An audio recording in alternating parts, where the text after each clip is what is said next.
ये है talks news network और आप देख रहे हैं पॉलिटॉक्स, राजनीति का कच्चा चिट्ठा। राजस्थान में होने वाले निकाय चुनाव में राष्ट्रीय लोकतांत्रिक पार्टी ने चुनाव नहीं लड़ने की घोषणा की है। नागौर सांसद और आरएलपी के राष्ट्रीय संयोजक हनुमान बेनीवाल ने इस संबंध में ट्वीट करते हुए जानकारी दी है। हनुमान बेनीवाल ने कहा है कि यदि कोई प्रत्याशी अच्छा होगा तो पार्टी कार्यकर्ताओं से राय शुमारी के बाद उसको समर्थन देने पर विचार किया जाएगा।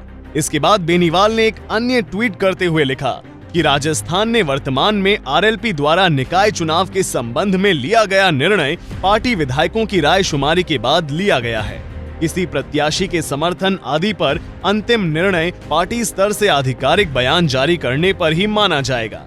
बता दें, खिंवसर उपचुनाव में आए नतीजों के बाद आरएलपी संयोजक हनुमान बेनीवाल ने पूर्व मुख्यमंत्री वसुंधरा राजे और पूर्व मंत्री यूनुस खान पर उपचुनाव में अपने छोटे भाई और आरएलपी प्रत्याशी नारायण बेनीवाल की खिलाफत करने और कांग्रेस के साथ मिलकर नारायण को हराने की साजिश रचने के गंभीर आरोप लगाते हुए इसकी शिकायत भाजपा आलाकमान से की थी।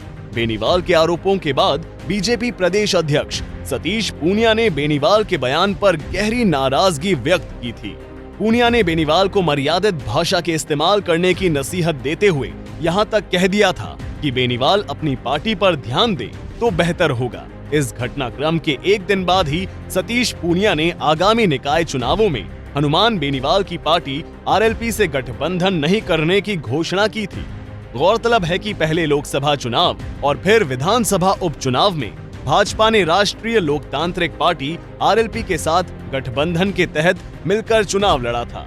लोकसभा चुनाव में नागौर से हनुमान बेनीवाल जीतकर सांसद बने, जबकि खिंवसर उपचुनाव में उन्हीं के भाई नारायण बेनीवाल ने जीत हासिल की है। लेकिन उसके बाद से ही दोनों पार्टियों के बीच रार आनी शुरू हो गई। जानकारों की माने तो निकाय चुनाव में बीजेपी के आरएलपी से गठबंधन नहीं करने की घोषणा के बाद अगर बेनीवाल निकाय चुनाव में बीजेपी के सामने अपने प्रत्याशी उतारते हैं तो इस गठबंधन के हमेशा के लिए टूटने पर मुहर भी लग जाएगी। जबकि निकाय चुनाव नहीं लड़ने और इन चुनावों में बीजेपी का सहयोग करने की घोषणा करके बेनीवाल ने आगे भविष्य में होने वाले चुनावों में बीजेपी जैसी बड़ी राष्ट्रीय पार्टी के साथ गठबंधन की उम्मीद जिंदा कर दी है। साथ ही सांसद रहते हुए बेनीवाल केंद्र की मोदी सरकार से अपने काम भी आसानी से निकलवा सकेंगे। पॉलिटॉक्स ब्यूरो, जयपुर। ये है टॉक्स न्यूज नेटवर्क और आप देख रहे हैं पॉलिटॉक्स, राजनीति का कच्चा चिट्ठा।